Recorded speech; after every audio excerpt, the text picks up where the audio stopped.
বাংলাদেশের গণতন্ত্র ধ্বংস করার পথে যেই মানুষগুলো শেখ হাসিনার হাতকে সবচেয়ে বেশি শক্তিশালী করেছিলেন তার মধ্যে বিচারপতি সাবেক প্রধান বিচারপতি খায়রুল হক খুবই ওপরের দিকে আছেন। তিনি আজ গ্রেফতার হয়েছেন এরকম একটা খবর দেখলাম, সাথে সাথে মনে একটা প্রশ্ন জাগলো, তিনি আজ কেন গ্রেফতার হলেন?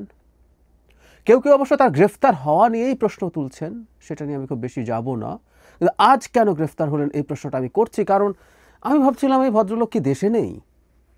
আমার মনে পড়ে শেখ হাসিনার পতন এবং পালিয়ে যাবার পর আমি তারিখটা চেকও করলাম, 11 অগস্ট 6 দিনের মাথায় আমি একটা ভিডিও করেছিলাম এই ভদ্রলোককে নিয়ে, একে ধরিয়ে দিন এরকম একটা হেডলাইন দিয়ে।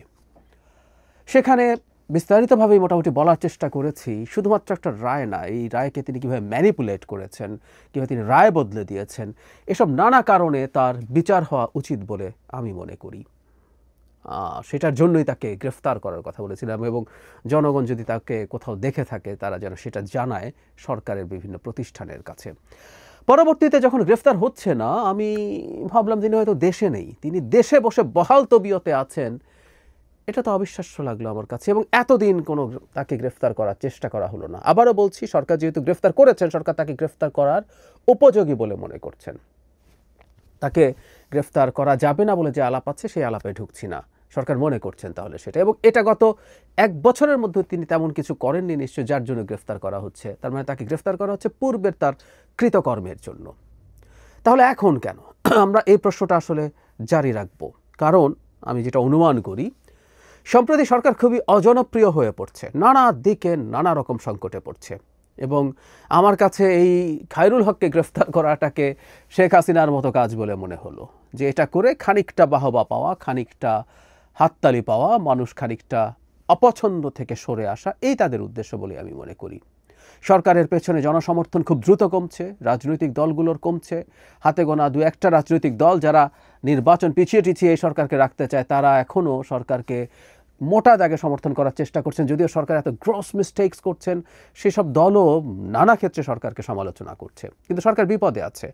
মানুষের মধ্যে সরকারের সমর্থন কমে যাচ্ছে, ব্যবসায়ীদের মধ্যে তো একেবারে তলানিতে। ফলে সরকার এটা একটা স্টান্ট করলো আমি মনে করি, এবং এই স্টান্ট করাটাকে, স্টান্টবাজিটাকে আমি অ্যালার্মিং হিসাবে দেখব। কারণ সরকার যখন অজনপ্রিয় হয়ে ওঠে তখন রাজনৈতিক দলকে ডাকে, আওয়ামী জুজুর ভয় দেখায়, তারা ফ্যাসিবাদ ফিরে আসছে, ওটা সেটা। আমি কখনোই মনে করি না বাংলাদেশে খুব অল্প সময়ের মধ্যে ফ্যাসিবাদ ফিরে আসার মতো কিছু হতে পারে। তারা কিছু না কিছু 2-1টা জায়গায় এক ধরনের নৈরাজ্যের সৃষ্টি করতে পারে, কিন্তু বাংলাদেশে এদের ফিরে আসার ভয়টা স্রেফ জুজুর ভয়, এবং এটার মাধ্যমেই জনগণকে আসলে ভুলিয়ে ভালিয়ে রাখা, তাদের পক্ষে রাখার চেষ্টা আছে। একই সাথে এখন খায়রুল হককে নিয়েও একই কাজ করেছে বলে আমরা বিশ্বাস করি। সরকারের মধ্যেকার এই প্রবণতাগুলো, এই সরকারটা যেটা একটা অন্তর্বর্তী সরকার, নিরপেক্ষ সরকার, একটা নির্বাচন দিয়ে তার চলে যাবার কথা মোটামুটি 6 মাসের মধ্যে, সেই সরকার এসব স্টান্টবাজি করছে। এটাকে খুবই খুবই সতর্ক দৃষ্টিতে আমাদের খেয়াল রাখতে হবে। যাই হোক, আমি 11 অগস্ট যে ভিডিওটা করেছিলাম বিচারপতি খায়রুল হককে নিয়ে, সেটা এখানে সংযুক্ত করছি। আপনারা যারা আগে দেখেননি তারা দেখবেন আশা করি। গতকাল সুপ্রিম কোর্টের বিচারকদের প্রসঙ্গে কথা বলতে গিয়ে এক সাবেক প্রধান বিচারপতির কথা বলেছিলাম, সাবেক প্রধান বিচারপতি খায়রুল হকের কথা। বাংলাদেশ আজকে যে ধ্বংসের কিনারায় এসে দাঁড়িয়েছে, তার পেছনে শেখ হাসিনার সাথে তার পরপরই এবং তার প্রধান সহযোগী যে কোনো বিবেচনায় এই বিচারপতি খায়রুল হক। উনি এখনও কাগজে কলমে একটা পদে আছেন, আইন কমিশনের চেয়ারম্যান। প্রধান বিচারপতির পদমর্যাদায় তিনি রিটায়ারমেন্টের পদ থেকে টানা এই পদে এখনও আছেন। উনি এখনও আছেন, আমি এই মার্চেও উনি অ্যাক্টিভ ছিলেন, আমি দেখাবো আপনাদেরকে একটু পরেই। একটা রাষ্ট্রের বিচার বিভাগ এবং তার প্রধান বিচারপতি রাষ্ট্রের জনগণের জন্য অত্যন্ত গুরুত্বপূর্ণ একজন মানুষ। বাই নেচার রাষ্ট্র কোয়ার্সিভ হয়, ও বল প্রয়োগ করতে চায়, এবং বহু সময় সে বল প্রয়োগ করতে গিয়ে অন্যায়ভাবে বল প্রয়োগ করে। নাগরিককে, রাষ্ট্রের অন্য প্রতিষ্ঠানকে তখন সরকারের হাত থেকে বাঁচায় বিচার বিভাগ। এই খায়রুল হক নামের নোংরা লোকটা, বর্বর লোকটা শেখ হাসিনার সহযোগী হয়ে এই স্ট্রাকচার, এই দেশ ধ্বংস করার প্রাথমিক এবং গুরুত্বপূর্ণ পদক্ষেপটা নিয়েছিলেন। সেটা হচ্ছে তত্ত্বাবধায়ক সরকার বাতিল করা। আমরা জানি 3য় সংশোধনী বাতিল করে রায় দিয়েছিল সুপ্রিম কোর্টের আপিল বিভাগ, এবং এই ভদ্রলোক শুধু রায় দিয়ে ক্ষান্ত হননি, জালিয়াতি করেছেন, একজন জালিয়াত, উনি জালিয়াতি করেছেন। আমি সেটাই আসছি। আমাদের মনে থাকার কথা, একটা রিট হয়েছিল, তারপর সেটা শুনানি হচ্ছে, এবং সেই শুনানিতে অ্যামিকাস কিউরিদেরকে ডাকা হয়েছিল। এটা একটা Latin idiom, so far I know, এটা ল্যাটিন সম্ভবত, এটার ইংরেজিতে এটা হচ্ছে ফ্রেন্ডস অফ দ্য কোর্ট। কখনো কখনো খুব জনগুরুত্বপূর্ণ বিষয় যদি হয়, অতি গুরুত্বপূর্ণ যদি বিষয় হয়, তখন দুই পক্ষের আইনজীবী ছাড়াও আদালত অ্যামিকাস কিউরিদেরকে ডাকে, এবং অ্যামিকাস কিউরিরা হচ্ছেন বহু লম্বা সময় ধরে টেস্টেড, আইনের জ্ঞানে, প্রাজ্ঞতায়, অভিজ্ঞতায় সব কিছুতে সমৃদ্ধ আইনজীবীরা হচ্ছে অ্যামিকাস কিউরি হন। 8 জনকে ডাকা হয়েছিল। আমি এদের নাম পড়ি, আপনারা যে কেউ মনে করতে পারবো যারা একটু খোঁজ খবর রাখি। জনাব টি.এইচ. খান, ডক্টর কামাল হোসেন, আমিরুল ইসলাম, মাহমুদুল ইসলাম, রকনউদ্দিন মাহমুদ, ব্যারিস্টার রফিকুল হক, এম জহির। এই হচ্ছে 7 জন, তারা তত্ত্বাবধায়ক সরকারের পক্ষে দাঁড়িয়েছিলেন। রফিকুল হক এবং এম জহির যেটা করেছিলেন সেটা হলো তারা একটু সংস্কারের কথা, কিন্তু তত্ত্বাবধায়ক সরকার থাকবে সেটা বলেছিলেন। শুধু একজন, জনাব আজমালুল হোসেন কিউসি, তিনি এটা সংবিধানের সাথে সাংঘর্ষিক বলে বাতিল করতে বলেছিলেন। তারপর আমাদের নিশ্চিতভাবে আমরা বুঝতে পারি যখন এই অ্যামিকাস কিউরিরা বলেন তত্ত্বাবধায়ক সরকার সাংঘর্ষিক নয় এবং রাখতে হবে, সেটাই প্রত্যাশিত রায় হবার কথা ছিল। কিন্তু না, জনাব খায়রুল হকের ভেতরে শয়তানি ছিল। উনি শেখ হাসিনার দোসর হয়ে তার ক্ষমতাকে চিরকাল নিয়ে যাওয়ার চেষ্টার জন্য বসেছিলেন। রায় দেওয়া হলো, প্রাথমিক রায়টা এইরকম ছিল, ডকুমেন্ট আছে, আমি এটা নিয়ে ডিটেল ভিডিও করেছি, আজ আর ডকুমেন্ট খুঁজতে যাচ্ছি না, জেনে রাখুন, আমি জেনে বলছি, এটা জেনুইন, আপনারা খুঁজলেই পেয়ে যাবেন। প্রাথমিক রায়ে বলা হয়েছিল তত্ত্বাবধায়ক সরকার ব্যবস্থাটা সংবিধানের সাথে সাংঘর্ষিক, গণতন্ত্রের সাথে সাংঘর্ষিক, তাই এটা বাতিল করা হলো। কিন্তু জনগণের নিরাপত্তা এবং কল্যাণই যেহেতু সর্বোচ্চ আইন, তাই পরবর্তী দুটো নির্বাচন ত্রয়োদশ সংশোধনীর অধীনে, মানে ত্রয়োদশ সংশোধনীতে আমরা তত্ত্বাবধায়ক সরকার এনেছিলাম, অধীনেই হতে পারে। তার মানে এর জন্য সংবিধান সংশোধনের কোনো দরকার ছিল না। আওয়ামী লীগের পর শয়তানি করে মূল রায় আসার আগেই সংশোধন করে ফেললো, পঞ্চদশ সংশোধনী করে তারা তত্ত্বাবধায়ক সরকার বাতিল করে দিল। কিন্তু এই জালিয়াত খায়রুল হক মূল যখন রায় লিখলেন, তার মধ্যে এই যে দুটো টার্মের কথা, সেটা ওনারা পর্যবেক্ষণে নিয়ে গেলেন এবং সেখানে লিখলেন সংসদ চাইলে ব্লা ব্লা ব্লা।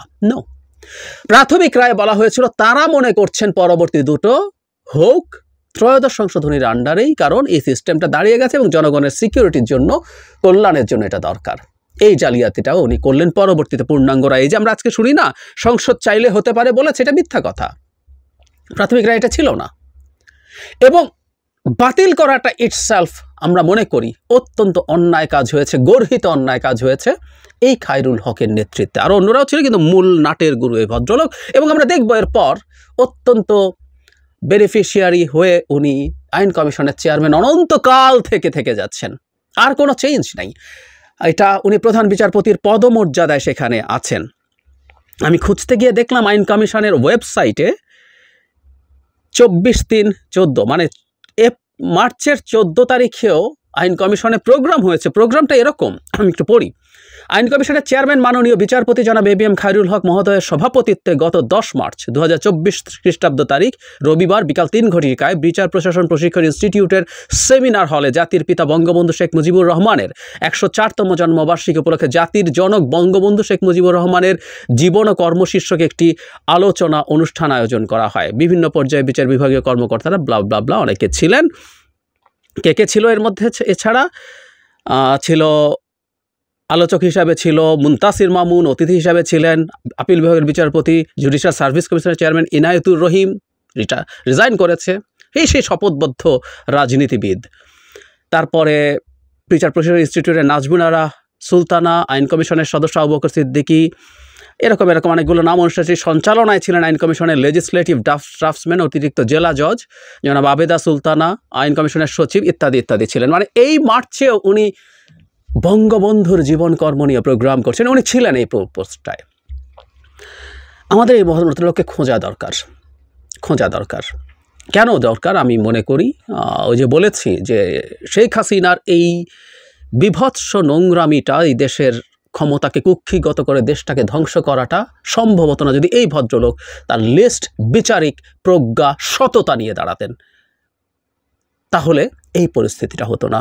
বহু জায়গায় বহু দেশে আমরা প্রধান বিচারপতিকে সরকারের সাথে ক্ল্যাশে যেতে দেখেছি। পাকিস্তানের মতো দেশে বিচারপতি ইফতেখারের কথা আমাদের মনে আছে, বা ইভেন বাংলাদেশে পরবর্তীতে এসকে সিনহা, উনি আগে নানান সমালোচনায় সমালোচিত ছিলেন, ট্রু, কিন্তু উনি একটা খুব গুরুত্বপূর্ণ পয়েন্টে, সেটা হচ্ছে বিচার বিভাগের পূর্ণাঙ্গ পৃথকীকরণ নিয়ে উনি সরকারের সাথে ফাইট করেছেন, তার জন্য হয়তো তাকে পদ ছাড়তে হয়েছে। সো এই ফাইটটা করা যেতে, আর ফাইট দূরে থাকুক, উনি এই বাকি কাজ করে দিয়েছেন। এই লোকের খোঁজ আমাদের করা দরকার। দেশে থাকুক, দেশের বাইরে থাকুক, দেশের বাইরে থাকলেও এই মানুষটাকে আমরা কোনোভাবেই যেখানেই দেখি না কেন, তাকে আমরা এই ব্যাপারগুলো দাঁড়িয়ে স্মরণ করিয়ে দিতে হবে। স্মরণ করানো বলতে মুখেই, আমি কারো উপরে ব্যক্তিগতভাবে আক্রমণ হামলা কেউ করেন, আমি কোনোভাবেই সেটা সমর্থন করি না। আর দেশে যদি থাকে তাকে ধরতে হবে, বিচার করতে হবে, কারণ দুর্নীতি মানে শুধু ফিনান্সিয়াল করাপশন না।